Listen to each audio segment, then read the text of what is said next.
Hello guys, ઇન્ડોએસમાં આપ સૌનું સ્વાગત છે. આજનો આપણો ફર્સ્ટ આર્ટિકલ લા નીનાના બારામાં છે.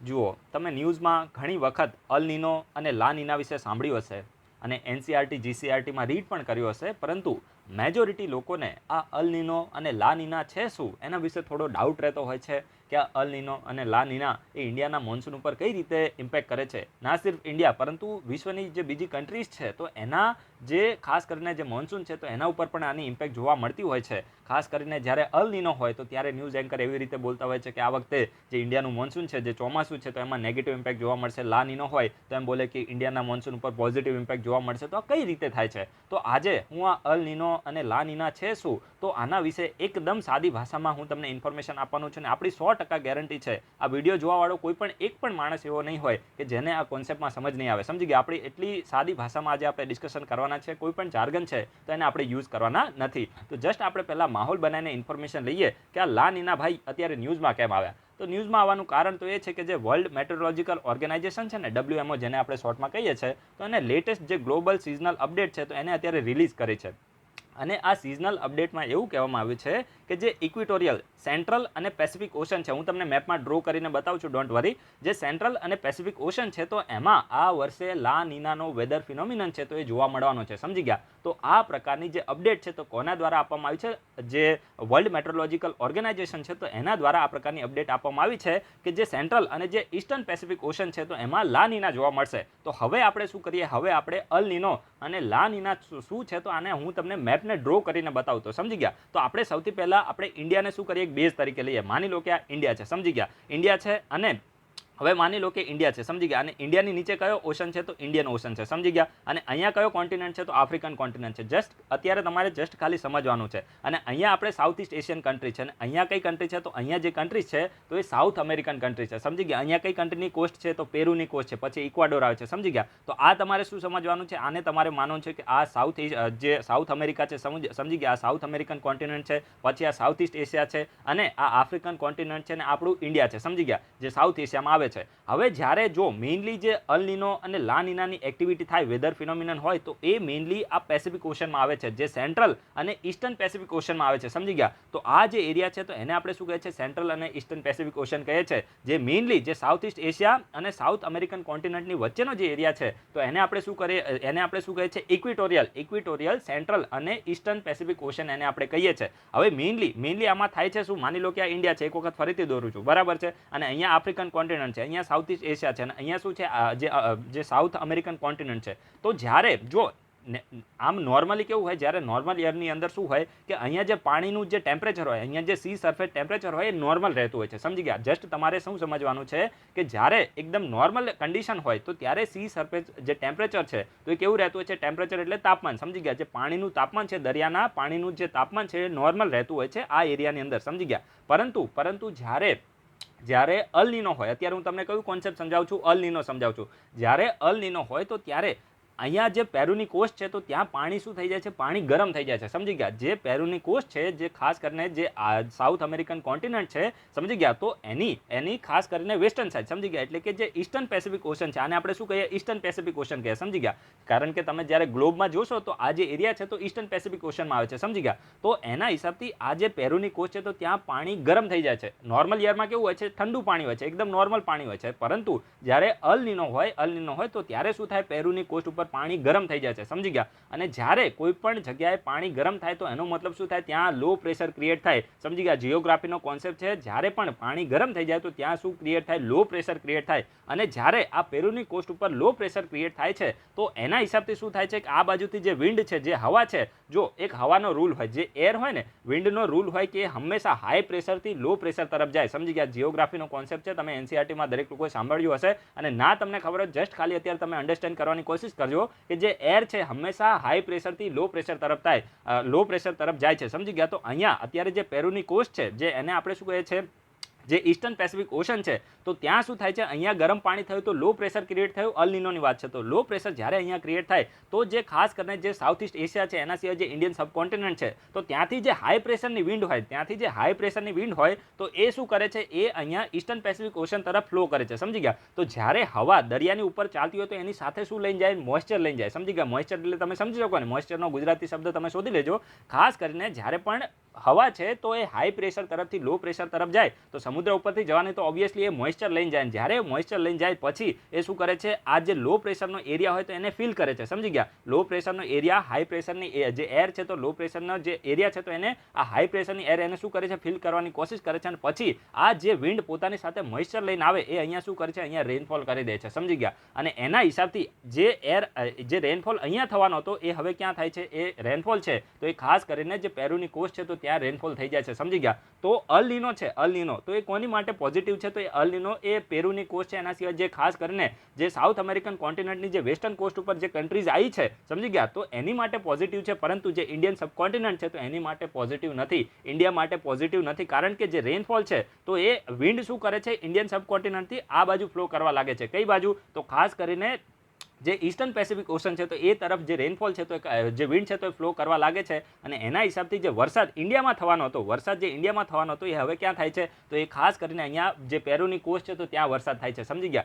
તો આ તમને ખબર પડી ગઈ. અને અહીંયા એન્ડીઝ માઉન્ટેન આવ્યા છે, આ તમને ખબર હશે. અને જ્યારે પણ માઉન્ટેન હોય તો એ શું કરે છે, તો ત્યાં જે ખાસ કરીને જે પણ જે રેનફોલ છે તો એ જગ્યાએ થઈ જાય છે. આ તમે દરેક લોકોએ જિયોગ્રાફીમાં કોન્સેપ્ટ સાંભળ્યો હશે. તો મેં મારી રીતે એકદમ સાદી ભાષામાં તમને અલ નિનો સમજાવવાની કોશિશ કરી. હવે આ અલ નિનો તમે સમજી ગયા કે ખાસ કરીને જે ઈસ્ટર્ન પેસિફિક ઓશન છે તો ત્યાં શું થઈ જાય, પાણી નોર્મલ કરતાં ગરમ થઈ જાય, વધારે ગરમ થઈ જાય. હવે લા નિનામાં ઊંધી કન્ડિશન થાય છે. માની લો કે આ ઇન્ડિયા છે, હું તમને અત્યારે લા નિના સમજાવું છું, બરાબર? અત્યારે અલ નિનો આપણે પતાવી દીધું. માની લો કે આ ઇન્ડિયા છે, સમજી ગયા? અહીંયા કયો કોન્ટિનેન્ટ છે, તો અહીંયા આફ્રિકન કોન્ટિનેન્ટ છે. પછી અહીંયા સાઉથ ઇસ્ટ એશિયા છે. અને અહીંયા કયો કોન્ટિનેન્ટ છે, તો અહીંયા સાઉથ અમેરિકન કોન્ટિનેન્ટ છે. સમજી ગયા? એટલે આ જે એરિયા છે તો એને આપણે શું કહીએ, સેન્ટ્રલ અને ઈસ્ટર્ન પેસિફિક ઓશન કહીએ. તો હવે જો જે નોર્મલ એર હોય તો ત્યાં શું થાય કે સી સરફેસ ટેમ્પરેચર હોય તો નોર્મલ રહેતું હોય છે. સમજી ગયા? એટલે કે પાણી એકદમ નોર્મલ રહેતું હોય છે. સમજી ગયા? તો જ્યારે તમે નાવા બેસો, બરાબર છે, તો ત્યારે કેવું હોય, એકદમ તમે નોર્મલ પાણી લઈને બેસો, એકદમ ઠંડુ પણ ના હોય, એકદમ ગરમ પણ ના હોય. સમજી ગયા? તો એવી જ રીતે નોર્મલ પાણી સામાન્ય વર્ષમાં રહેતું હોય છે. પરંતુ જ્યારે લા નિનાની કન્ડિશન હોય, દરેક લોકો નોટ ડાઉન કરશે, જ્યારે લા નિના હોય તો ત્યારે શું થાય કે જે આ ઈસ્ટર્ન પેસિફિક અને આ જે સેન્ટ્રલ પેસિફિક ઓશન છે તો ત્યાં હદ કરતાં વધારે પાણી ગરમ થઈ જાય છે, સોરી પાણી ઠંડુ થઈ જાય છે. લા નિનામાં શું થાય, પાણી ઠંડુ થાય, અલ નિનામાં પાણી ગરમ થાય. સમજી ગયા? તો ઈસ્ટર્ન પેસિફિક ઓશનમાં અને સેન્ટ્રલ પેસિફિક ઓશનમાં જ્યારે લા નિના હોય તો ત્યારે પાણી શું થઈ જાય છે, ઠંડુ થઈ જાય છે. એટલે કે પાણી કુલ થઈ જાય છે. સમજી ગયા? તો અહીંયા શું થઈ જાય, એકદમ પાણી ઠંડુ થઈ જાય છે. અને એક કોન્સેપ્ટ તમારે યાદ રાખવાનો કે જ્યારે પણ પાણી ઠંડુ થાય તો એ જે સરફેસ જે એકદમ કુલ હોય તો ત્યારે ત્યાં જે હાઈ પ્રેશર ક્રિએટ થાય છે. એક વસ્તુ તમે યાદ રાખજો, આ ઇન્ડિયા છે, આફ્રિકન કોન્ટિનેન્ટ છે, સાઉથ ઇસ્ટ એશિયા છે, અને આ ખાસ કરીને સાઉથ અમેરિકન કોન્ટિનેન્ટ છે. તો જ્યારે અહીંયા પાણી ઠંડુ હોય તો ત્યાં હાઈ પ્રેશર ક્રિએટ થાય છે. અને એના હિસાબથી શું થાય છે કે જે વિન્ડ છે તો વિન્ડનો રૂલ શું છે કે હાઈ પ્રેશરથી લો પ્રેશર તરફ ફ્લો કરે છે. વિન્ડનો રૂલ શું છે, હંમેશા હાઈ પ્રેશરથી લઈને લો પ્રેશર તરફ ફ્લો કરે છે. અને એના હિસાબથી હવે જો અહીંયા હાઈ પ્રેશર છે તો હાઈ પ્રેશરની એર કઈ બાજુ જશે, તો લો પ્રેશર તરફ જશે. સમજી ગયા? અને એના હિસાબથી શું થશે કે અહીંથી જે એર છે તો એ પોતાની સાથે જે વિન્ડ છે તો પોતાની સાથે શું કરશે, જ્યારે ફ્લો કરશે તો અહીંયા જે સમુદ્ર છે, સમજી ગયા, તો એનાથી સાથે મોઇસ્ચર લઈને આવશે. સમજી ગયા? અને એના હિસાબથી ઇન્ડિયા છે તો ત્યાં રેનફોલ થાય છે. સમજી ગયા? આ જે એર છે તો અહીંયાથી આ બાજુ ઇન્ડિયા તરફ ફ્લો કરશે તો સાથે સાથે શું આવશે, પોતાની સાથે મોઇસ્ચર લઈને આવશે. અને પછી એ જે ઇન્ડિયન સબકોન્ટિનેન્ટ છે તો ત્યાં શું કરે છે, રેનફોલ કરે છે. અને એટલા માટે જે લા નિના છે, લા નિના ઇન્ડિયા માટે પોઝિટિવ કહેવામાં આવે છે. કોન્સેપ્ટ તમને ખબર પડી ગઈ ને કે લા નિનામાં શું થાય છે કે જે ખાસ કરીને જે ઈસ્ટર્ન પેસિફિક ઓશન છે તો પાણી ત્યાં હદ કરતાં વધારે ઠંડુ થઈ જાય છે. અને જ્યારે પાણી ઠંડુ થઈ જાય તો ત્યારે ત્યાં હાઈ પ્રેશર ક્રિએટ થાય છે. અને જે એર છે, જે વિન્ડ હોય, વિન્ડ તો એનો રૂલ શું છે કે હંમેશા એ હાઈ પ્રેશરથી લો પ્રેશર તરફ ફ્લો કરે છે. અને હાઈ પ્રેશરથી કઈ બાજુ જાય છે, ઇન્ડિયન સબકોન્ટિનેન્ટ સાઈડ આવે છે. અને એના હિસાબથી જ્યારે લા નિના હોય તો ત્યારે જે રેનફોલ છે તો ઇન્ડિયન જે સબકોન્ટિનેન્ટ છે તો ત્યાં થાય છે. અને ઇન્ડિયામાં વરસાદ વધારે જોવા મળે છે. અને ક્યારેક જે પૂર જેવી જે પરિસ્થિતિ છે, ફ્લડ પણ આવી જતા હોય છે. સમજી ગયા? તો એટલા જ માટે જે લા નિના છે તો એને પોઝિટિવ માનવામાં આવે છે. અને આ વખતે અત્યારે જે વર્લ્ડ મેટ્રોલોજીકલ ઓર્ગેનાઇઝેશન છે તો એને એવું કીધું છે કે જે લા નિનો છે તો એક દાયકા બાદ એટલે કે 10 વર્ષ પછી જે સેન્ટ્રલ અને ઈસ્ટર્ન પેસિફિક ઓશન છે તો એમાં લા નીના જોવા મળ્યો છે, સમજી ગયા. તો આ ઇન્ડિયા માટે ખૂબ જ પોઝિટિવ છે અને આ વર્ષે જે 2021નું વર્ષ છે તો ત્યાં આપણું ઇન્ડિયાનું જે ચોમાસું છે તો ખૂબ જ સારું રહેશે, સમજી ગયા. તો આ મેં તમને જસ્ટ ખાલી ઇન્ફોર્મેશન આપી. હવે હું તમને મેપમાં લઈ જાઉં છું, સમજી ગયા. અત્યારે તો મેં તમને જસ્ટ મારી જાતે ડ્રો કરીને બતાવ્યું. હવે હું તમને મેપમાં બતાવું છું કે કઈ રીતે અલ નીનો અને લા નીના કામ કરે છે, સમજી ગયા. આપણે વિડીયોને થોડી વાર પોઝ કરીએ છીએ. તો અહીંયા ઉપર જો આ જે છે ને આ નોર્મલ યરની કન્ડિશન છે ને આ અલ નીનો યરની કન્ડિશન છે. તો જો નોર્મલ યરમાં શું હોય છે કે આ જે સાઉથ અમેરિકન કોન્ટિનેન્ટ છે, બરાબર, તો આની જે વેસ્ટર્ન કોસ્ટ છે એટલે કે જે ઈસ્ટર્ન પેસિફિક ઓશન છે, આ ઓશન છે એને શું કહેવાય, ઈસ્ટર્ન પેસિફિક ઓશન અને સેન્ટ્રલ પેસિફિક ઓશન છે, સમજી ગયા. આ જે પોર્શન છે સેન્ટ્રલ પેસિફિક ઓશન છે ને આ ઈસ્ટર્ન પેસિફિક ઓશન છે, સમજી ગયા. તો જ્યારે ખાસ કરીને નોર્મલ યર હોય તો અહીંયા પાણી કેવું હોય છે, કુલ હોય છે, સમજી ગયા. એટલે કે જે વોટર હોય એ કુલ હોય છે અને જ્યારે કુલ વોટર હોય તો શું હોય, ત્યાં હાઈ પ્રેશર હોય, સમજી ગયા. અને હાઈ પ્રેશરથી એર છે એ લો પ્રેશર તરફ કહેવાય ને કે ફ્લો કરે અને એના હિસાબથી જે રેનફોલ છે તો એ ઇન્ડિયન સબકોન્ટિનેન્ટની સાઈડ થતો હોય છે. પરંતુ જ્યારે લા નીનો હોય તો ત્યારે આ હદથી વધારે ઠંડુ થઈ જશે, સમજી ગયા. તો આ પરિસ્થિતિ ડિફરન્ટ જોવા મળે છે. નોર્વેલ યરની અંદર આ પ્રકારની કન્ડિશન હોય, પરંતુ જ્યારે લા નીના યર હોય તો ત્યારે હદથી વધારે પાણી અહીંયા ઠંડુ થઈ જાય છે. હું તમને થોડી વાર પછી કહું છું. તો આ તમને બેઝિક ઇન્ફોર્મેશન મળી કે નોર્વેલ યરની અંદર કઈ રીતે કન્ડિશન હોય. હવે જ્યારે અલ નીનો યર હોય તો અહીંયા તમે જો અલ નીનો યર હોય તો અહીંયા પાણી કેવું થઈ ગયું, રેડ કલર આવ્યો, એટલે કે પાણી જો અહીંયા બ્લુ કલર હતો એટલે કે કુલ વોટર હતું, પરંતુ અહીંયા વોર્મ વોટર થયું, ગરમ પાણી થયું અને એના હિસાબથી શું થયું કે અહીંયા છે તો લો પ્રેશર ક્રિએટ થયું. હવે જ્યારે લો પ્રેશર અહીંયા ક્રિએટ થાય તો એર છે તો હાઈ પ્રેશર તરફથી લો પ્રેશર તરફ આવે, પોતાની સાથે મોઇસ્ચર લઈને આવે અને એના હિસાબથી રેનફોલ કઈ બાજુ થાય તો પેરુની કોસ્ટ ઉપર રેનફોલ થાય. તો આ અલ નીનો કહેવાય, સમજી ગયા. તો આ સાઉથ અમેરિકન કોન્ટિનેન્ટ સમજ પડી ગઈ ને. હવે જો અહીંયા મેં એકદમ આ તમારી પાસે અહીંયા તમારી સામે મોટો મેપ છે, ખાસ કરીને અહીંયા જે વોર્મર જે પાણી છે, સમજી ગયા, એટલે કે ગરમ પાણી છે અને એના હિસાબથી ટેમ્પરેચર અહીંયા વધારે હોય છે, લો પ્રેશર ક્રિએટ થાય છે અને જે આ કુલર સી ટેમ્પરેચર હોય તો ત્યાંથી જે વિન્ડ છે તો આ તરફ ફ્લો કરે છે અને પછી રેનફોલ ક્યાં થાય છે, આ જે પેરુની કોસ્ટ છે તો એ બાજુ રેનફોલ થાય છે. તો આ લા નીના તમને સમજ પડી ગઈ. હવે આ તમારી સામે જે મેપ છે તો આ અત્યારે અલ નીનોનો મેપ છે, સમજી ગયા. તો આમાં શું છે, અહીંયા તમે જોઈ શકો છો કે હદથી વધારે અહીંયા પાણી ઠંડુ થઈ ગયું, બ્લુ કલર એટલે પાણી ઠંડુ થઈ ગયું, સમજી ગયા. અને અહીંયા રેડ કલર એટલે કે અહીંયા પાણી ગરમ છે. તો અહીંયાથી થાય છે શું કે જે રેનફોલ જે એર છે તો હંમેશા કઈ બાજુ ફ્લો કરે છે, તો અહીંયા તમે જુઓ કે જે ગરમ હવા છે તો એ ખાસ કરીને આ જે એરિયા છે તો આ કહેવાય ને કે લો પ્રેશર એરિયા છે, સમજી ગયા. તો જ્યારે અહીંયા હાઈ પ્રેશર છે તો હાઈ પ્રેશરથી જે વિન્ડ છે તો આ તરફ ફ્લો કરશે, સમજી ગયા. અને એના હિસાબથી જે રેનફોલ છે તો આ તરફ થાય છે. તો આ લા નીનાની કન્ડિશન પણ તમને સમજ પડી ગઈ હશે. તો આ જ રીતે તમારે કોન્સેપ્ટને એકદમ સાદી ભાષામાં સમજવાની કોશિશ કરવાની હોય છે. મારું ખુદનું ટેકનિકલ બેકગ્રાઉન્ડ નથી એટલે કે હું જ્યારે પણ ટેકનિકલ એકદમ સબ્જેક્ટ હોય તો એને હું મારી રીતે એકદમ સાદી ભાષામાં સમજવાની કોશિશ કરું છું. તો આ તમને સમજ પડી ગઈ ને, બસ ત્યારે. તો હવે ફરીથી આપણે એક વખત સ્લાઇડ ઉપર આવી જઈએ. તો આ વર્લ્ડ મેટ્રોલોજીકલ ઓર્ગેનાઇઝેશને કીધું એ તો આપણે ડિસ્કસ કર્યું. હવે જો લા નીનાની હિસાબથી થશે શું કે જે સી સરફેસ ટેમ્પરેચર છે તો લગભગ 2 થી લઈને 3 ડિગ્રી સુધી શું થશે, ઓછું થઈ જશે. એટલે કે જે પાણી છે તો એ ઠંડુ થઈ જશે. માની લો કે પહેલાં 15 ડિગ્રી સેલ્સિયસ તાપમાન રહેતું હતું તો હવે 12 કે 11 ડિગ્રી થઈ જશે, સમજી ગયા. એન્ડ લા Nina could last till into 2021 એટલે કે 2021 સુધી આ જે લા નીના છે તો એ રહેવાનું છે. ને એના હિસાબથી સમગ્ર વિશ્વની ખાસ કરીને જે મોટા ભાગનો જે એરિયા છે તો એમાં જે ટેમ્પરેચર છે, પ્રેસિપિટેશન એટલે કે જે રેનફોલ થાય છે, સ્ટ્રોમ્સ આ બધાને થોડી ઇમ્પેક્ટ જોવા મળવાની છે. અને લા નીનાની આપણે વાત કરીએ તો ખાસ કરીને આ લા નીના છે તો આમાં જે ઓશન છે તો એનું જે સરફેસ વોટર છે તો કુલ થઈ જાય છે, સમજી ગયા. અને એના હિસાબથી ખાસ કરીને જે સેન્ટ્રલ અને જે ઈસ્ટર્ન જે પેસિફિક ઓશન છે, ઇક્વેટોરિયલ પેસિફિક ઓશન, તો એનું જે સી સરફેસ ટેમ્પરેચર છે તો એ કુલ થઈ જાય છે. અને એના હિસાબથી શું થાય છે કે ખાસ કરીને જે ટ્રોપિકલ એટમોસ્ફિયર છે, સર્ક્યુલેશન છે અને જે વિન્ડ છે તો આમાં ખાસ કરીને થોડો ચેન્જ જોવા મળે છે. ને એ શું છે તો એ મેં તમને હમણાં સમજાવી દીધો છે, સમજી ગયા.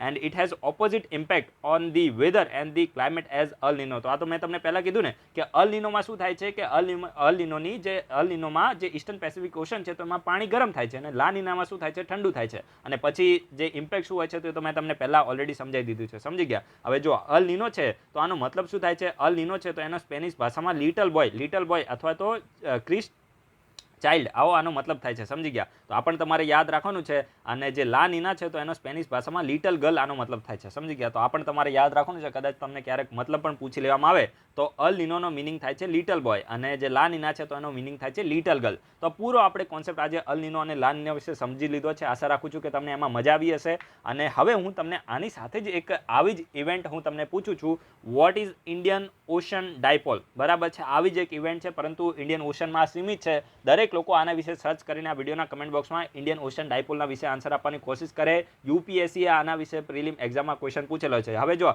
એવું તો પૂછાય જ નહીં કે અલ નીનો અને લા નીના વિશે ક્વેશ્ચન પૂછાયો છે. ભાઈ યુપીએસસીએ કેટલી વખત અલ નીનો અને લા નીના વિશે ક્વેશ્ચન પૂછ્યો છે. ઇવન જીપીએસસી પણ આના વિશે ક્વેશ્ચન પૂછેલા છે. તો તમારે આ વિડીયોના કમેન્ટ બોક્સમાં ઇન્ડિયન ઓશન ડાયપોલના વિશે આન્સર આપવાનો છે કે આ ઇન્ડિયન ઓશન ડાયપોલ શું છે, સમજી ગયા, અને આમાં કઈ રીતે ઇન્ડિયાના મોન્સૂન ઉપર આની ઇમ્પેક્ટ થાય છે. તો દરેક લોકો આન્સર આપવાની કોશિશ કરે, અને કોઈ લોકોને જો સમજ ના આવે તો આ વિડીયોના કમેન્ટ બોક્સમાં તમે લખી શકો છો. જો મેજોરિટી લોકોને આઈડિયા નહીં આવ્યો હોય તો આવતીકાલે આપણે આજે ઇન્ડિયન ઓશન ડાયપોલ શું છે તો એને પણ આપણે સમજાવી દઈશું. 2-5 મિનિટ લાગશે, બરાબર છે.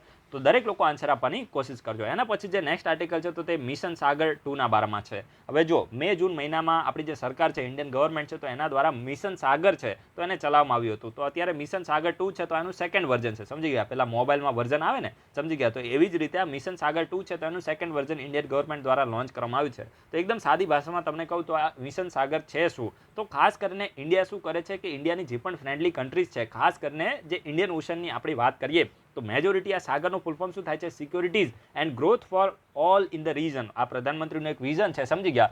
તો આ મિશન સાગરના તહેત કરવામાં શું આવે છે, આપણી જે પણ ફ્રેન્ડલી કન્ટ્રીઝ છે તો એમાં જ્યારે પણ કોઈ પણ કહેવાય ને કે નેચરલ ક્લેમિટીઝ આવે અથવા તો અત્યારે જે કોવિડ-19 પેન્ડેમિક ચાલી રહ્યો છે તો આની સામે લડવા માટે એ જે કન્ટ્રી છે તો એને સપોર્ટ કરવામાં આવે છે, સમજી ગયા. માની લો કે એને મેડિસિનની સહાય કરવામાં આવે, અથવા તો માની લો કે કોઈ ગરીબ કન્ટ્રી હોય, પુઅર કન્ટ્રી હોય, તો એને આપણે ફૂડ એડ આપીએ છીએ, ખાવાની એને આપણે કોઈ ફૂડ પેકેટ ને એ બધું આપી અને આપણે થોડી એને સપોર્ટ કરીએ છીએ. તો આ જ મિશન સાગર છે, સમજી ગયા. તો અત્યારે ન્યૂઝ શું છે, તો અત્યારે જો જે મિશન સાગર છે તો એનું સેકન્ડ વર્ઝન અત્યારે ઇન્ડિયન ગવર્મેન્ટ દ્વારા લોન્ચ કરવામાં આવ્યું છે, અને એના ભાગરૂપે જે આઈએનએસ ઐરાવત છે, સમજી ગયા, ઇન્ડિયન નાવલ શિપ ઐરાવત છે, તો એ લગભગ 100 ટન જેટલું જે ફૂડ છે તો એ ફૂડ પેકેટ લઈને જે સુદાનનું જે પોર્ટ છે તો એમાં પહોંચી ગયું છે, સમજી ગયા. તો આ તમારે યાદ રાખવાનું છે. અને અત્યારે જે મિશન સાગર 2 છે તો એના તહેત આપણે જે સુદાન છે, સાઉથ સુદાન છે, જીબુતી છે અને એટ્રિયા છે, તો આ બધી જે કન્ટ્રી છે તો એને અત્યારે હવે શું કરી રહ્યા છે, આપણે સપોર્ટ કરી રહ્યા છે. અને આ તો મેં તમને પહેલાં મકસદ તો કહી દીધો ને કે આ મિશન સાગરનો મકસદ શું છે, તો આ તો તમારે યાદ રાખવાનું છે. અને ઓલરેડી આપણે જે મિશન સાગર છે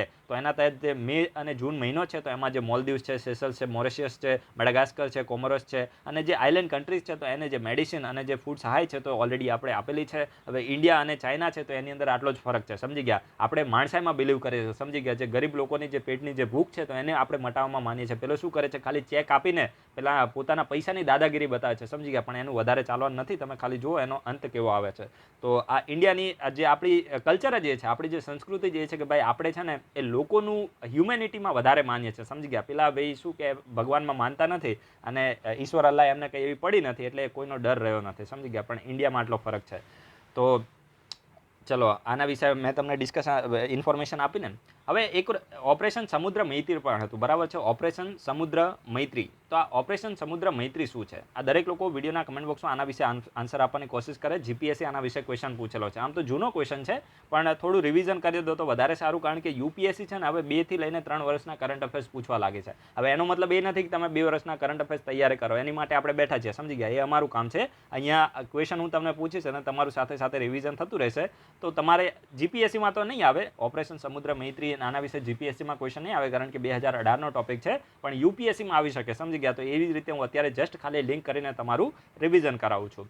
એના પછી જે નેક્સ્ટ આર્ટિકલ છે તો એ પ્રોજેક્ટ લાયનના બારામાં છે. હવે જો મેં તમને દરેક લોકોને કીધું હતું કે 15મી ઓગસ્ટે પ્રધાનમંત્રીએ જે સ્પીચ આપી એને તમારે દરેક લોકોએ સાંભળવાની છે, અને આશા રાખું છું કે તમે બધાએ સાંભળી હશે, બરાબર. તો એ જે 15મી ઓગસ્ટની સ્પીચ હતી તો એમાં જ પ્રધાનમંત્રીએ પ્રોજેક્ટ લાયન છે તો એને લોન્ચ કરવાની વાત કરી હતી, સમજી ગયા. અને અત્યારે ન્યૂઝ શું છે, હવે આ પ્રોજેક્ટ લાયનનો મકસદ શું છે, તો મકસદ તો યાર બહુ જ સિમ્પલ છે કે ઇન્ડિયાની અંદર જે એશિયાટિક લાયન છે તો એને કન્ઝર્વ કરવાનો મેઇનલી મકસદ છે. એ તો ફાલતુ છે, સમજી ગયા. પરંતુ અત્યારે ન્યૂઝ શું છે, તો જો આ પ્રોજેક્ટ લાયનના તહેત છે ને એક કુનો વાઇલ્ડલાઇફ સેન્ચુરી જે મધ્યપ્રદેશમાં આવી છે એને પહેલાં ઓલરેડી આઈડેન્ટિફાઈ કરી દેવામાં આવી હતી, સમજી ગયા. હવે બીજી 6 નવી સાઇટ છે તો એને આઈડેન્ટિફાઈ કરવામાં આવી છે, અને 6 નવી સાઇટ છે તમારે દરેક લોકોએ નોટ ડાઉન કરવાની છે, કારણ કે એમાં વાઇલ્ડલાઇફ સેન્ચુરીના લોકેશન ઉપર પણ ક્વેશ્ચન આવી શકે છે જીપીએસસી યુપીએસસીમાં, સમજી ગયા. એ કઈ રીતે હું તમને કહું છું. તો જો ઓલરેડી જે કુનો વાઇલ્ડલાઇફ સેન્ચુરી છે જેનું ફૂલ ફોર્મ છે એ ખાસ કરીને Kuno Palpur wildlife sanctuary, wildlife sanctuary આ મધ્યપ્રદેશમાં આવી છે. તો ઓલરેડી આ જે છે તો આને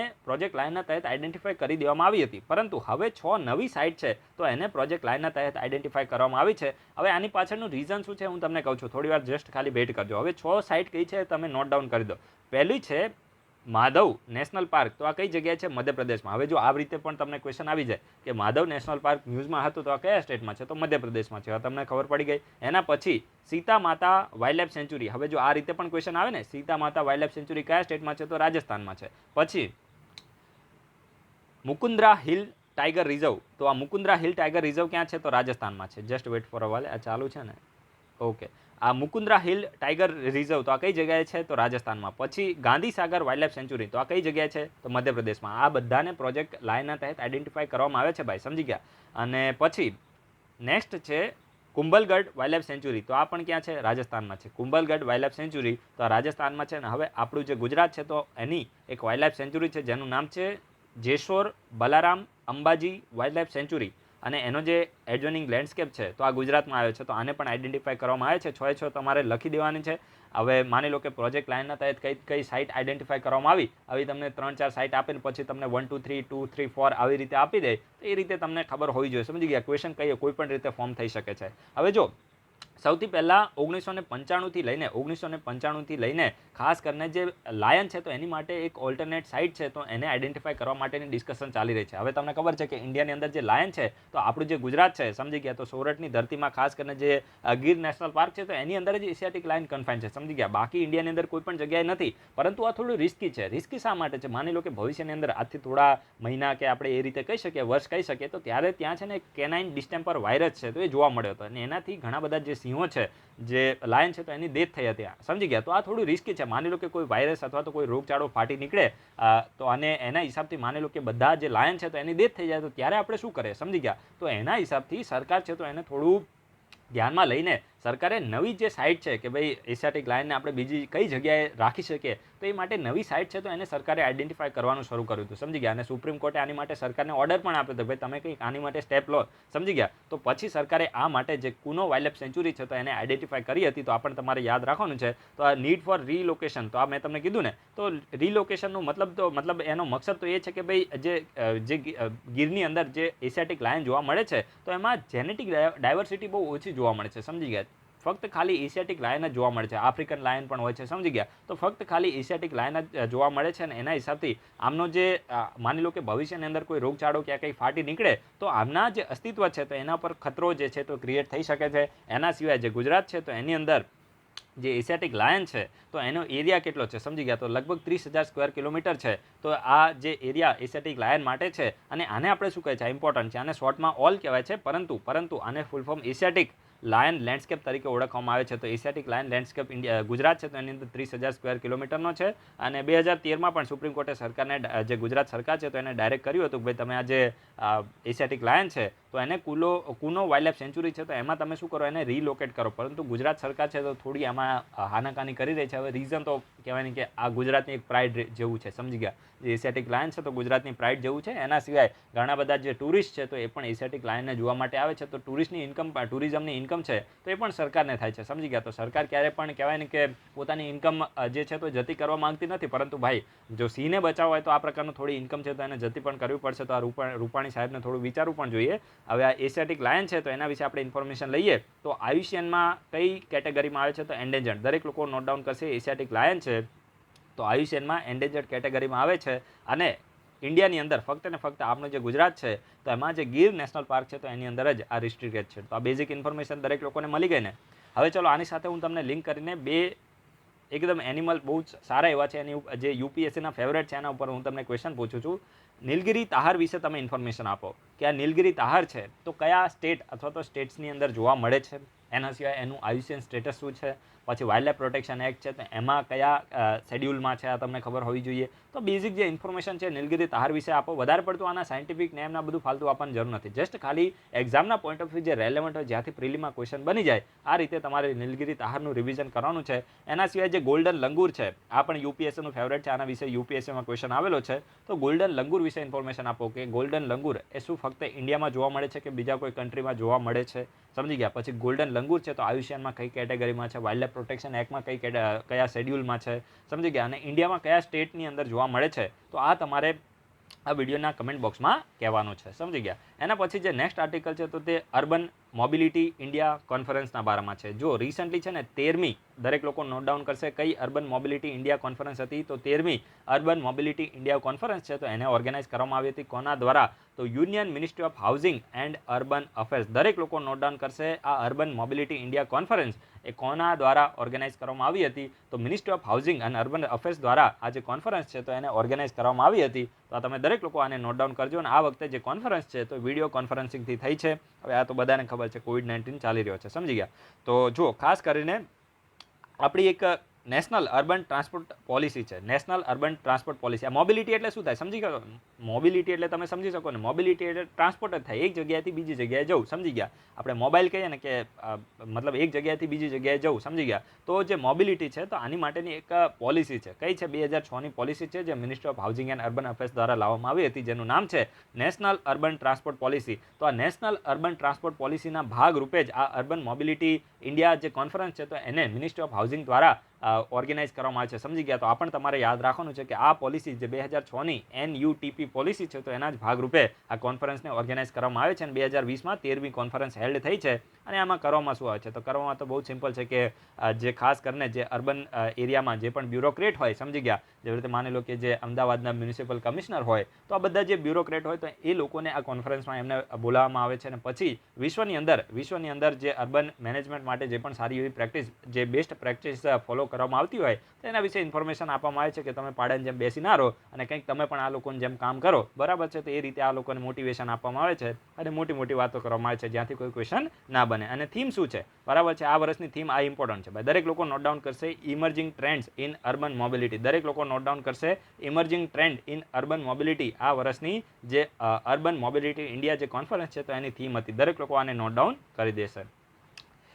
એના પછી જે નેક્સ્ટ આર્ટિકલ છે તો તે virtual global investor round table કોન્ફરન્સના બારામાં છે. બહુ જ ઇમ્પોર્ટન્ટ છે ભાઈ. આ જે કોન્ફરન્સ છે તો એને અત્યારે ચેર કોણ કરવાના છે? આપણા પ્રધાનમંત્રી કરવાના છે. પરંતુ આ કોન્ફરન્સને કોના દ્વારા ઓર્ગેનાઇઝ કરવામાં આવી રહી છે ભાઈ? દરેક લોકો નોટ ડાઉન કરશે. જે virtual global investor round table conference છે તો એને મિનિસ્ટ્રી ઓફ ફાઇનાન્સ દ્વારા ઓર્ગેનાઇઝ કરવામાં આવી છે. દરેક લોકો નોટ ડાઉન કરશે. અને આજે 5 નવેમ્બર છે ને, તો આજે આપણા પ્રધાનમંત્રી આ જે કોન્ફરન્સ છે તો એને શું કરવાના છે? ચેર કરવાના છે, સમજી ગયા. PM દ્વારા આ જે કોન્ફરન્સ છે તો એને ચેર કરવામાં આવશે. તો દરેક લોકો નોટ ડાઉન કરશે કે આ virtual global investor round table જે છે તો એને મિનિસ્ટ્રી ઓફ ફાઇનાન્સ એ કોની સાથે મળીને, તો national investment infrastructure fund NIIF આપણે આને કહીએ, NIIF, તો બંને દ્વારા સાથે મળીને આ જે કોન્ફરન્સ છે તો એને ઓર્ગેનાઇઝ કરવામાં આવી છે. મેઇન તમારે મિનિસ્ટ્રી ઓફ ફાઇનાન્સ યાદ રાખવાનું છે. અને આમાં કરવામાં શું હશે? તો આ જો એક પ્રકારે છે ને ડાયલોગ છે. કોની વચ્ચે? તો જે પણ ફોરેન ઇન્સ્ટિટ્યુશનલ ઇન્વેસ્ટર હોય, એના સિવાય ઇન્ડિયાના જે બિઝનેસ લીડર હોય, સમજી ગયા, એના સિવાય ખાસ કરીને જે માર્કેટ રેગ્યુલેટર હોય, એટલે કે SEBI છે,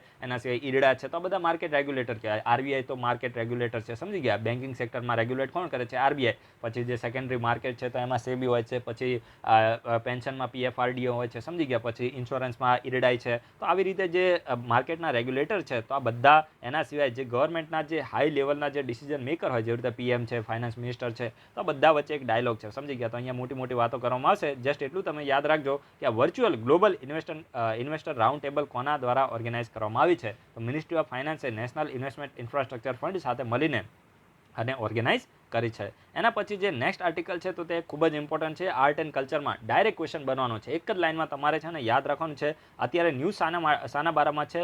મલ્લાખંબ. હવે આ મલ્લાખંબ છે ને, તો ખાસ કરીને એક થાંભલો હોય ને, દેશી ભાષામાં જ હું તમને કહું છું, એક થાંભલા ઉપર આ એક રમત છે, સમજી ગયા. બસ આટલું જ તમારે યાદ રાખવાનું. ક્વેશ્ચન અહીંયાથી જ આવશે. તો આ ancient Indian form of the sports, સમજી ગયા. તમારે યાદ શું રાખવાનું છે કે પ્રાચીન ભારતનું રમતનો એક પ્રકાર છે. આ મલ્લાખંબ શું છે? એક માર્શલ આર્ટ જેવું છે, સમજી ગયા. પરંતુ આ માર્શલ આર્ટથી અલગ છે. પહેલાં આને માર્શલ આર્ટ તરીકે જ આને ગણવામાં આવતું હતું, પરંતુ માર્શલ આર્ટથી થોડું અલગ છે. મલ્લાખંબ શું છે? તો એન્શિયન્ટ ઇન્ડિયન આર્ટ ફોર્મ છે. ડાયરેક્ટ આર્ટ એન્ડ કલ્ચરમાં કરંટ અફેર્સ સાથે લિંક કરીને ક્વેશ્ચન આવશે. અને UPSC આ રીતે જ ક્વેશ્ચન પૂછે છે. GPSCમાં પણ આવી શકશે, સમજી ગયા. તો અત્યારે આ મલ્લાખંબ ભાઈ અત્યારે ન્યૂઝમાં કેમ આવ્યા? તો આપણા જે પ્રધાનમંત્રી છે ને, તો એમને 70મી જે મન કી બાત કરી હતી, સમજી ગયા, મન કી બાત કરી હતી. આ પણ તમે યાદ રાખજો. કદાચ વન ડે ટાઈપ આ સચિવાલય ને તલાટીના બધી એક્ઝામ હોય ને, એમાં આ રીતે ક્વેશ્ચન આવી જાય કે પ્રધાનમંત્રીએ રિસેન્ટલી કઈ મન કી બાત કરી છે? તો તમારે યાદ રાખવાનું કે 70મી મન કી બાત કરી હતી, સમજી ગયા. એટલે કે 70મો એપિસોડ હતો મન કી બાતનો. અને આ મન કી બાતના એપિસોડમાં પ્રધાનમંત્રીએ આ મલ્લાખંબ છે તો એના વિશે થોડું મેન્શન કર્યું હતું કે ભાઈ જે મલ્લાખંભ છે તો યુએસએની અંદર અત્યારે ખૂબ જ પોપ્યુલર થઈ રહ્યું છે અને એની પાછળ એફર્ટ્સ કોના છે તો એક કપલ છે. એ કપલના તમારે યાદ રાખવા નથી, ફાલતુ નામ છે, બરાબર છે. ફાલતુ મતલબ એમને તો સારા છે પણ નામ આપણે એક્ઝામનો પોઈન્ટ ઓફ વ્યૂ રેલેવન્ટ નથી. તો એ બંને કપલ દ્વારા સારા એવા એફર્ટ્સ લગાવવામાં આવે છે જેથી કરીને યુએસએની અંદર આ મલ્લાખંભ અત્યારે પોપ્યુલર થયું છે. તો એનાથી આપણે કોઈ મતલબ નથી, આપણે મતલબ તો આ મલ્લાખંભથી છે, સમજી ગયા? મતલબની દુનિયા છે, સમજી ગયા? તો મલ્લાખંભથી આપણે અત્યારે મતલબ છે. તો આ મલ્લાખંભ છે તો મેં તમને પહેલાં પણ કીધું ને કે એન્શિયન્ટ ઇન્ડિયન ફોર્મ છે, એન્શિયન્ટ ઇન્ડિયન ફોર્મ છે, બરાબર છે. અને એક પ્રકારનું સ્પોર્ટ છે અને Mallakhamb is one of the few games that played against gravity. ભાઈ ગુરુત્વાકર્ષણથી અગેન્સ્ટ છે. હવે કઈ રીતે હું તમને કહું છું. જો માની લો કે તમે કોઈ પણ વસ્તુ, માની લો કે તમારા હાથમાં પેન છે, બરાબર. હવે પેનને તમે ઉપરથી માની લો કે હાથમાંથી છોડીને તો એ પેન નીચે જ જશે, એ કંઈ હવામાં ઉડવા નહીં લાગે, સમજી ગયા? કોઈ પંખી નથી કે ઉડવા લાગશે, સમજી ગયા? કારણ કે ધરતી ઉપર શું છે? ગ્રેવિટી છે. ગ્રેવિટી એટલે ગુરુત્વાકર્ષણ. કોઈ પણ વસ્તુ તમે ફેંકો, પેલું સફરજન વાળું હતું ને કે સફરજન ઉપરથી નીચે કેમ પડ્યું, તો એની પાછળનું રીઝન હતું ગ્રેવિટી, સમજી ગયા? પરંતુ આ ગ્રેવિટી અવકાશની અંદર નથી. અવકાશની અંદર તમે સેટેલાઇટ છોડો છો તો સેટેલાઇટ તરવા લાગે છે. તરવા લાગે એનું કારણ શું છે? ભાઈ એની કારણ એ છે કે ત્યાં ગ્રેવિટી નથી, ગુરુત્વાકર્ષણ ત્યાં નથી, સમજી ગયા? પરંતુ ધરતી ઉપર તો છે ને. તો આ જે ગેમ છે, આ મલ્લાખંભ ગેમ છે ને, તો ગ્રેવિટીની અગેન્સ્ટમાં છે. એટલે કે માણસ શું કરે છે? એક થાંભલા ઉપર એ લટકવા લાગે છે, સમજી ગયા? માણસ છે એક, માની લો કે કોઈ છોકરો, તમે ગૂગલની અંદર આની ઇમેજ જોશો એટલે તમને સમજ આવી જશે. માની લો કે જો હું તમને ડ્રો કરીને બતાવું, માની લો કે એક થાંભલો છે જેને આપણે પોલ કહીએ. હવે એક છોકરો છે ને, આ છોકરો છે, સમજી લો આ એક છોકરો છે. એ શું કરે છે? આ જે પાતળું એવું એકદમ પોલ હોય ને એના ઉપર બેલેન્સ કરે છે, સમજી ગયા? અને આવી રીતે લટકાઈ રહે છે. અને આ એક પ્રકારની આવી ગેમ છે. અને એક છોકરો ને આવા તો ઘણા બધા છોકરાઓ છે તો આ થાંભલાની ઉપર લટકતા હોય છે. તો તમે એને શું કરજો? એનો પિક જોશો એટલે તમને આઈડિયા આવી જશે. આ ઇમેજ છે ને, આમાં શું છે કે આ જે એપ્લિકેશન છે તો આમાં આ રીતે ઇમેજ સેટ થતી નથી. નહીં તો હું તમને ઇમેજ ડાઉનલોડ કરીને જ આમાં લગાવીને જ બતાવું, સમજી ગયા? પરંતુ એમાં પછી ટાઈમ બી વધારે જાય છે ને, આપણે એટલો બધો ટાઈમ વેસ્ટ કરવો નથી. તમે એટલું જોઈ લેજો, તમારી તરફથી એટલું તમે કરી શકો, સમજી ગયા? તો આ રીતે શું કરવામાં આવે છે? અગેન્સ્ટ ધી ગ્રેવિટી આ ગેમ છે. અને મેઇનલી આમાં શું કરવામાં આવે છે? જે માઇન્ડ અને જે બોડી છે તો એની સિનર્જી એસ્ટાબ્લિશ કરવામાં આવે છે, સમજી ગયા? એટલે કે તમારું માઇન્ડ અને જે બોડી છે તો બંને વચ્ચે એક બેલેન્સને એસ્ટાબ્લિશ કરવામાં આવે છે. માની લો કે આ થાંભલા ઉપર લટકવું એટલું સિમ્પલ નથી, એમાં તમારું એકદમ બેલેન્સ હોવું જોઈએ, ફોકસ હોવું જોઈએ, સમજી ગયા? તો આનાથી થાય છે શું કે ખાસ કરીને જે લોકોની હેલ્થ પણ સારી રહે છે અને એના સિવાય જે સ્ટેમિના છે અને સ્પીડ ને આ બધું વધે છે અને મસલ પાવર વધે છે અને મોટી મોટી વાતો છે, સમજી ગયા? The name derives from the pole use by the wrestler. હવે જો જે રેસલર હોય, સમજી ગયા? રેસલર એટલે તમે સમજી હોય ને, પેલા કુસ્તીને આ બધું કરતા હોય, પેલું ફોગાટ સિસ્ટર ને આ બધું કંઈક હતું ને, તો જે ખાસ કરીને આ જે એક પ્રકારની આ રેસલરની ગેમ હતી. અને જે રેસલર લોકો હતી એ લોકો દ્વારા જે પોલ યુઝ કરવામાં આવતી હોય તો એના ઉપરથી જ આનું જે નામ છે તો રાખવામાં આવ્યું હતું. અને અત્યાર સુધી આને છે ને અમુક સમય સુધી આને રેસલિંગની ભાગ તરીકે જ આને ગણવામાં આવતું હતું. પરંતુ હવે આ રેસલિંગથી અલગ થઈ ગયું છે, સમજી ગયા? And the Mallakhamb has developed an identity that is separate from the wrestling or kushti. તો આ તો મેં તમને પહેલાં કીધું ને કે હવે આને ખુદની જે આઇડેન્ટિટી છે તો એ કુસ્તીથી અલગ ડેવલપ કરી દીધી છે. અને જે મલ્લા છે, મલ્લા, તો આનો મતલબ શું થાય છે? રેસલર. આ મલ્લા છે, વર્ડ મલ્લા છે તો આનો મતલબ થાય છે રેસલર. અને ખંભ, ખંભ એટલે શું થાય છે? થાંભલો, સમજી ગયા? પોલ, પોલ, ખંભ એટલે શું થાય? પોલ. તો આ મેં તમને પહેલાં કીધું ને. And therefore Mallakhamb has come to be known as the wrestling against the pole. અને આનો લિટરલ મિનિંગ શું થાય છે? Wrestling against the pole. And nevertheless there are two Mallakhamb style. હવે આ મલ્લાખંભની પણ બે સ્ટાઇલ છે. આ નેવરધલેસ એટલે શું થાય? તેમ છતાં. નંદલેસ, નેવરધલેસ એટલે તેમ છતાં થાય, સમજી ગયા? થોડું ઇંગ્લિશ પણ આપણે સાથે સાથે કરતું રહો. હવે આ મલ્લાખંભ છે, સમજી ગયા? તો આની બે સ્ટાઇલ છે. એક તો રોપ મલ્લાખંભ છે અને હેંગિંગ મલ્લાખંભ છે. તો આ પણ તમારે યાદ રાખવાનું છે. મલ્લાખંભની બે સ્ટાઇલ છે, રોપ મલ્લાખંભ અને હેંગિંગ મલ્લાખંભ. ચલો, હવે જો આની સાથે લિંક કરીને હું તમને છે ને માર્શલ આર્ટના એક બે ક્વેશ્ચન પૂછી લઉં. ચલો, ગટકા. ગટકા શું છે? ગટકા એક માર્શલ આર્ટ છે. તો તમારે આ વિડીયોના કમેન્ટ બોક્સમાં ગટકા વિશે ઇન્ફોર્મેશન આપવાની છે કે આ કયા સ્ટેટનો માર્શલ આર્ટ છે, સમજી ગયા? એના પછી થોડા, THODA, આ થોડા માર્શલ આર્ટ એ કયા સ્ટેટનો માર્શલ આર્ટ છે? દરેક લોકો આ વિડીયોના કમેન્ટ બોક્સમાં લખે, ખૂબ જ ઇમ્પોર્ટન્ટ છે. ડાયરેક્ટ મેચ ધ ફોલોઈંગમાં ક્વેશ્ચન આવી જાય. અને પછી એક બીજું પણ કહી દો, લાઠી. લાઠી પણ કહી દો. લાઠી કયા સ્ટેટનો માર્શલ આર્ટ છે, સમજી ગયા? આટલું તમે કરતા રહેશો. સાથે સાથે તમારું આ તમે જુઓ જે લક્ષ્મીકાંતની બુક છે એમાંથી, સોરી લક્ષ્મીકાંત શું, જે નીતિન સિંઘાનિયાની બુક છે તો એમાંથી તમારું થોડું થોડું રિવિઝન થતું રહે છે ને. આવી જ રીતે તમારે રિવિઝન કરવાનું હોય છે. ક્યારે પણ આઇસોલેશનમાં સ્ટડી ના કરો. તમે છે ને જ્યારે એક વખત છે ને તમે ફ્રી પડીને આપણી જે ઇન્ડો આઈએસના જેટલા પણ જુલાઈ મહિનાથી કરંટ અફેર્સ ચાલે છે જસ્ટ ખાલી તમે છે ને એને એક વખત રિફર કરજો. તમારો મેજોરિટી પોર્શન કોઈ પણ સબ્જેક્ટ તમે લઈ લો એમાં મોટા ભાગનું કરંટ અફેર્સ તમારું રિવિઝન થઈ જાય છે. હવે અમુક લોકો શું કરે કે મેજોરિટી લોકોને મેં તો જોયેલા છે કે વિઝન આઈએસ બસ પકડી લીધી, વિઝન આઈએસ, આખી દુનિયા વિઝન આઈએસ ફોલો કરે છે, આપણે વિઝન આઈએસ. અરે ભાઈ વિઝન આઈએસમાં ખાલી 70 કે 80 ટોપિક આવે છે, સમજી ગયા. મેઇન્સ માટે તમને કામમાં આવી જાય, પરંતુ ભાઈ મેઇન્સ માટે તમે ધ હિન્દુના એડિટોરિયલ વાંચી લો, સમજી ગયા. આખી વિઝન આઈએસ શું કરે છે, ખાલી માની લો કે તમે, આપણે કોઈને ક્રિટિસાઇઝ કરતા નથી ભાઈ. જો એક વસ્તુ યાદ રાખજો, આપણે કોઈ બિઝનેસ પણ નથી ને આપણે એનાથી કોઈ લેવા દેવા પણ નથી. જેને વાંચવું હોય વાંચ્યા. જસ્ટ ખાલી હું તમને કહું છું કે જે લોકો વિઝન આઈએસ ફોલો કરતા હોય છે એ પોલિટીના 7 કે 8 ટોપિક આવે. અરે ભાઈ આખા મહિનામાં 7 કે 8 ટોપિક પોલિટીના ના હોય. તમે જસ્ટ ખાલી છે ને આપણું ઇન્ડો આઈએસનું તમે મહિનાનું પ્લેલિસ્ટ તમે રેફર કરશો, તમને કેટલા પોલિટીના ટોપિક મળશે, સમજી ગયા. અને ક્યારે પણ એ રીતે પ્રિલિમ નીકળતી જ નથી. આ વખતે વિઝન આઈએસમાંથી એક ક્વેશ્ચન પૂછ્યો નથી. આખા વર્ષના લોકો ગોખીને ગયા હતા વિઝન આઈએસની મેગેઝિન, એક પણ ક્વેશ્ચન નથી આવ્યો, સમજી ગયા. યુપીએસસીની વાત કરું છું. આપણે ખાલી 3 મહિનાના ટોપિક ડિસ્કસ કર્યા હતા, 17 ક્વેશ્ચનો બની ગયા હતા. મેં આપણે ટેલિગ્રામમાં શેર પણ કર્યા હતા. આપણે મોટી મોટી વાતો કરતા નથી. તો આ જ રીતે તમારે થોડું ધ્યાન, વિઝન આઈએસ સારી છે, મેન્સ માટે તમારી માટે બેસ્ટ છે. મેન્સ માટે તમને પોઈન્ટ મળી જાય છે, પરંતુ પ્રિલિમ માટે વિઝન આઈએસ ઉપર તમે ડિપેન્ડ ના રહેતા, આ હું તમને પર્સનલી કહું છું, સમજી ગયા. અને જે લોકો કરતા હોય તમારો વ્યૂ છે, તમે એને ફોલો કરી શકો છો. આપણે કોઈ એવું નથી, આપણે કોઈ બિઝનેસ પણ નથી, જસ્ટ ખાલી એક ફ્રેન્ડ તરીકે, એક બ્રધર તરીકે હું તમને કહું છું. ચલો હવે આજનો જે નેક્સ્ટ જે આર્ટિકલ બાકી છે એને આપણે ડિસ્કસ કરી દઈએ. World city day. થોડું તમને ભાષણ જેવું લાગ્યું હતું એની માટે સોરી. World city day. તો જો વર્લ્ડ સિટી ડે છે તો દર વર્ષે 31 ઓક્ટોબરે વર્લ્ડ સિટી ડેને સેલિબ્રેટ કરવામાં આવે છે. તો આ વન ડે ટાઈપ એક્ઝામમાં કદાચ આવી જાય, બાકી તો ફાલતુ છે. યુપીએસસી જીપીએસસીમાં આવા ક્વેશ્ચન ના આવે. તો યાદ શું રાખવાનું છે કે આ વર્લ્ડ સિટી ડે કોના દ્વારા ઘોષિત કરવામાં આવ્યો હતો? તો યુનાઇટેડ નેશનની જનરલ એસેમ્બલી દ્વારા ઘોષિત કરવામાં આવ્યું કે ભાઈ 31 ઓક્ટોબરનો દિવસ છે તો એને આપણે વર્લ્ડ સિટી ડે તરીકે સેલિબ્રેટ કરીશું. આ ફાલતુ વસ્તુ છે, બરાબર. અને મકસદ શું છે કે ભાઈ જે અર્બનાઇઝેશનના જે પણ ચેલેન્જીસ છે તો એને એડ્રેસ કરવાનો મેઇનલી મકસદ છે. તો આ પણ ફાલતુ છે. તો કોઈ પણ ડે હોય એનો મકસદ તો ક્યારે આવે જ નહીં, સમજી ગયા. મારે તમને થીમ કહેવી હતી, સમજી ગયા. આ થીમ અને એના પછી જે પણ 2-3 ઇનિશિયેટિવ છે એના વિશે મારે તમને ઇન્ફોર્મેશન આપી હતી જે યુપીએસસી જીપીએસસી માટે રેલેવન્ટ છે. તો આ વર્ષની થીમ શું છે? વર્લ્ડ સિટી ડેની થીમ છે. જીપીએસસીમાં ડાયરેક્ટ ક્વેશ્ચન આવે છે ડીવાયએસઓ એસટીએમાં, એટલા માટે કહું છું. Valuing our communities and cities. દરેક લોકો નોટ ડાઉન કરશે. Valuing our cities valuing our communities and cities આ વર્ષના વર્લ્ડ સિટી ડેની થીમ હતી. હવે એક અર્બન ઓક્ટોબર કરીને ઇનિશિયેટિવ છે, દરેક લોકો નોટ ડાઉન કરશે. આ બહુ જ ઇમ્પોર્ટન્ટ છે યુપીએસસી માટે પણ. અર્બન ઓક્ટોબર કરીને એક ઇનિશિયેટિવ છે. તો આ અર્બન ઓક્ટોબર ઇનિશિયેટિવ આ કોના દ્વારા લોન્ચ કરવામાં આવે છે? આ જ ઇમ્પોર્ટન્ટ છે. યુએન હેબિટાટ દ્વારા આ જે અર્બન ઓક્ટોબર એટલે કે આખો જે ઓક્ટોબરનો મહિનો છે એની વાત છે, અર્બન ઓક્ટોબર છે. તો આ જે ઇનિશિયેટિવ છે તો એને લોન્ચ કરવામાં આવે છે. અને ખાસ કરીને હવે આનો મકસદ તો બહુ જ સિમ્પલ હશે કે જે અર્બનાઇઝેશનના જે પણ ચેલેન્જીસ છે તો એને એડ્રેસ કરવા, એના પર મેઇનલી ભાર મૂકવામાં આવે છે. તો આ પણ મોટી મોટી વાતો છે. પછી જસ્ટ એટલું યાદ રાખજો કે યુએન હેબિટાટ દ્વારા 2014માં આ અર્બન ઓક્ટોબર જે છે તો એને લોન્ચ કરવામાં આવ્યો હતો. અને sustainable development goal number 11, sustainable development goal number 11 છે. તો ગોલ નંબર 11 શું કહે છે કે ભાઈ 2030 સુધી વિશ્વની જે પણ સિટીઝ છે તો એની અંદર ખાસ કરીને જે ઇન્ક્લુઝિવ, સેફ, રેઝિલિયન્ટ, સસ્ટેનેબલ અને આ પ્રકારનું જે મોટી મોટી વાતો છે તો આ બધું જે છે તો આ સસ્ટેનેબલ ડેવલપમેન્ટ ગોલ નંબર 11 ની અંદર આવા લક્ષ્યો રાખવામાં આવે છે કે ભાઈ આપણે જે સિટીઝ છે તો એનું ઇન્ક્લુઝિવ ડેવલપમેન્ટ કરીશું અને સિટીને રેઝિલિયન્ટ બનાવીશું. આ બધી મોટી મોટી વાતો છે તો આની અંદર કરવામાં આવી છે. તો સસ્ટેનેબલ ડેવલપમેન્ટ ગોલ નંબર 11 સાની સાથે ડીલ કરે છે? તો અર્બન જે ચેલેન્જીસ છે તો એને એડ્રેસ કરવા સાથે ડીલ કરે છે. અને 2016માં યાદ રાખજો હેબિટાટ 3 જે કોન્ફરન્સ છે તો કઈ જગ્યાએ થઈ હતી? ક્વિટોમાં. આ કઈ જગ્યાએ છે? ઇક્વાડોરમાં આવી છે. અને હું ક્વિટો પ્રોનાઉન્સ કરું છું. તો આ પણ તમારે યાદ રાખવું છે કે હેબિટાટ 3 કોન્ફરન્સ 2016માં ક્યાં થઈ હતી? ઇક્વાડોરના ક્વિટોમાં. તો આજે આપણે બધા આર્ટિકલને ડિસ્કસ કરી લીધા છે. વિડીયો કેટલી મિનિટનો થયો? Just check. ઓહો 37 મિનિટ.